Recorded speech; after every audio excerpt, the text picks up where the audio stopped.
Hi everyone, and it's Tiny Tom Logan back with yet another Z490 preview for you.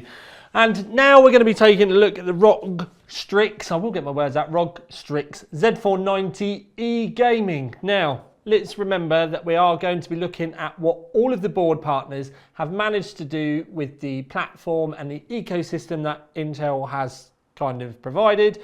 And we're going to save all the nitty gritty and pulling apartness and not necessarily fanboyingness, but you know, the reality of what's going on for the actual CPU review. And that's the way I will do all of these boards, and that's also the way that I will do all of the new AMD boards that are going to be coming as well. So just keep that in mind. We'll save some of the drama and arguments and all of that sort of stuff. Anyway, ROG Strix boards normally come in around the kind of mid-range for an enthusiast board. And they normally get to about this point, and then prices rocket rather quickly upwards, because beyond this you might be looking at something like the Formula, which can sometimes be twice as much. So sometimes these can actually be quite a good place for the average enthusiast builder to start looking at.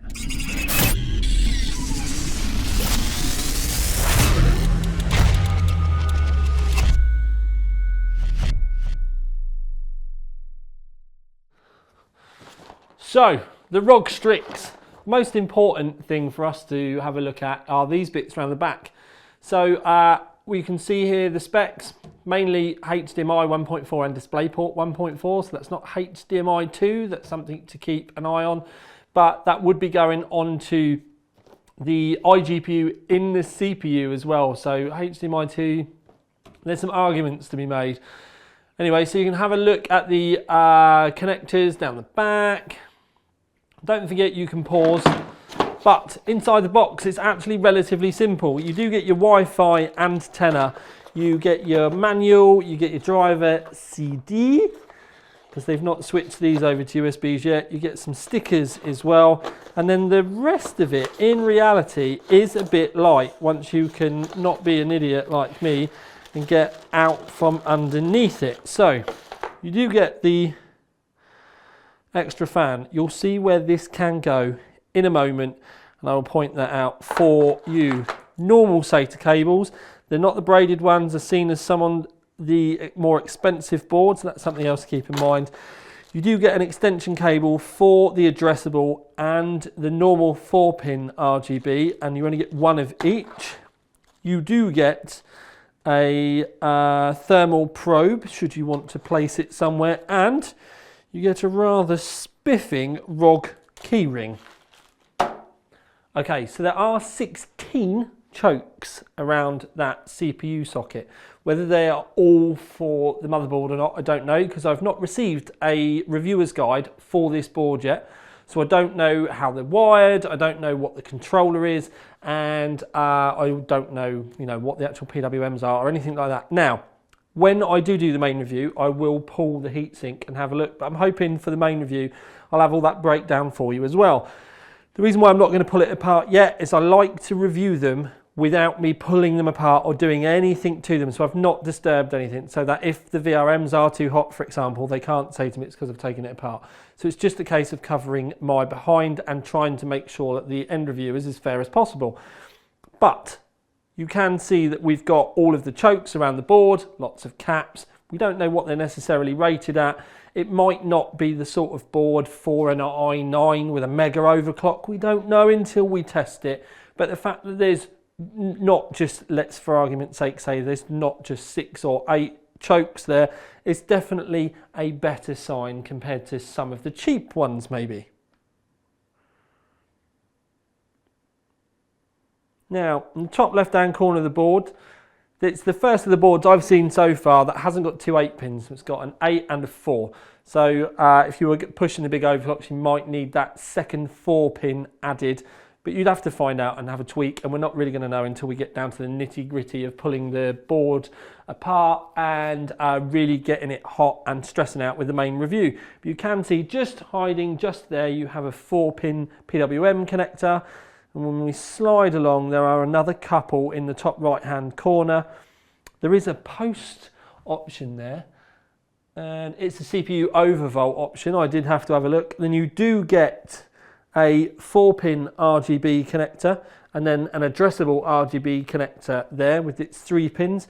When you come down, you can see the post lights. Obviously, they light up as it goes through each stage of the post process, so you know what you're doing with if you have any issues. 24-pin, fairly self-explanatory. Front panel USB 3.1 Gen 2. I do apologise, and I will leave it in.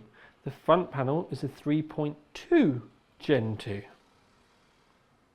Normal USB 3 vertical there, then you slide down 6 SATAs, all fairly what we're used to, layout, all of that sort of thing. Bottom of the board, you see you've got the front panel connectors there, then you've got your chassis fan, you've got a water pump header, and then you've got the M.2 fan header.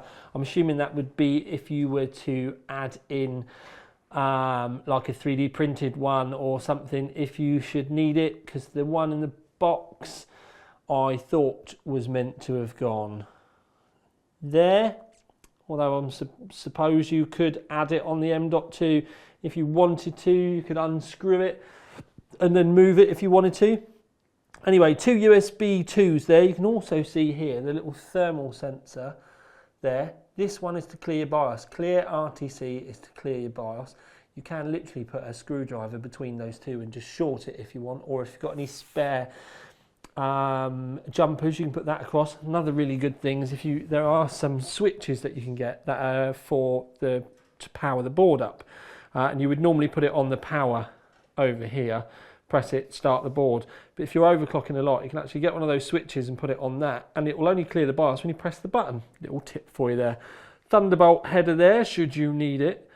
Then you've got your 3-pin addressable RGB, 4-pin there, poster readout there, or Q code as they call it.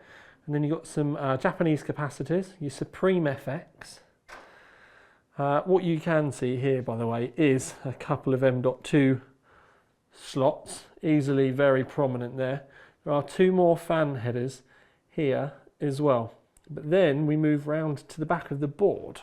So the 2 onboard videos, HDMI 1.4 and DisplayPort 1.4. Then you get all of your USB connectors around the back. This is your BIOS flashback.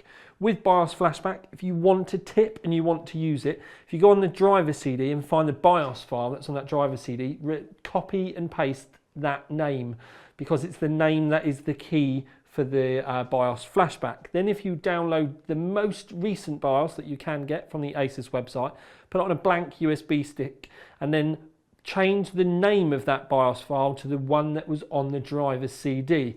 Then put the USB in here, press and hold this, and long and short of it, there's a little light that will light up there. When it flashes, that's when it's reading it. If it starts flashing really fast, that's it doing its job. It's really that simple. You just have to change that name. Anyway, then you get some extra USBs. So you get quite a few USBs, but the most important thing here is your USB 3.2 Gen 2 there, 3.2 Gen 1 there, because they're the A's. And I'm not sure whether these blue ones are Gen 1 or Gen 2. Wi-Fi 6, gold-plated pin-outs for the back for your audio, and an optical out as well. One of the things I can do, because of my magic cables I've got, to pretty much hotwire the board so that we can see the RGB or the lighting. So you can see the ROG logo down over what would have been the south bridge. But what it does show us is that there's no lighting in this middle section on what we would have called, way back in the day, the north bridge. But we can see that there are some addressable RGB options as fairly regularly now over the I/O area at the back. Nothing massive to shout about, but you do obviously have those 2 RGB connectors for normal RGB, and then 2 addressable RGB connectors as well. So there's plenty of expansion there should you want to use it. Okay, so there are going to be a lot of other previews, both from Asus and other brands, both on the channel and the website. So please feel free to go and take a look. There's obviously a lot more information on the website that you can pick through, all the specifics and more detail in the back of the board. And also what we're going to be doing is as things arrive, like giving us more information about the VRMs, giving us more information about all the other little nitty-gritty things that we haven't actually got yet, because we are at the mercy of what they send us, and because of the current climate with staff shortages and stuff, some things are taking a little bit longer than normal. So we will go in and hot edit the written, but I obviously can't hot edit a video. And I'm trying to get these done to make sure I've got as much information as I have to hand available for you up as quickly as possible on or just after the 30th, which is when the preview NDA is. The full CPU reviews will all be along later after that NDA lifts as well. Also can't necessarily talk to you much about things like price or PCI Express. So obviously the Strix boards are, like I said, it's a nice kind of mid-range enthusiast level, not mid-range in total, but mid-range enthusiast level. When you've gone past kind of like entry level and you're actually starting to spend a little bit of money, a little bit more quality, get more RGB, better aesthetics, that sort of thing. Obviously, when I know about prices and more importantly performance, whether it can handle an i9, whether it's more of an i7 board, whether it's a good strong i5, i7, i7 overclocking board, only time is going to tell. But I'm actually looking forward to getting in and testing all of the boards that I have to hand, and it is going to be a busy few weeks. If you enjoyed the video, then don't forget you can comment underneath, like, subscribe maybe, if that's the sort of thing that you would like. I will be producing content thick and fast. Now, it's literally going to be as quick as the benchmarks can go, because they do take a while, because we do run quite a few. Sometimes I think I should do less. But anyway, this is the tiniest one, ROG Strix Z490. Don't whinge about the fact it's Intel. There will be plenty of the red team stuff coming soon.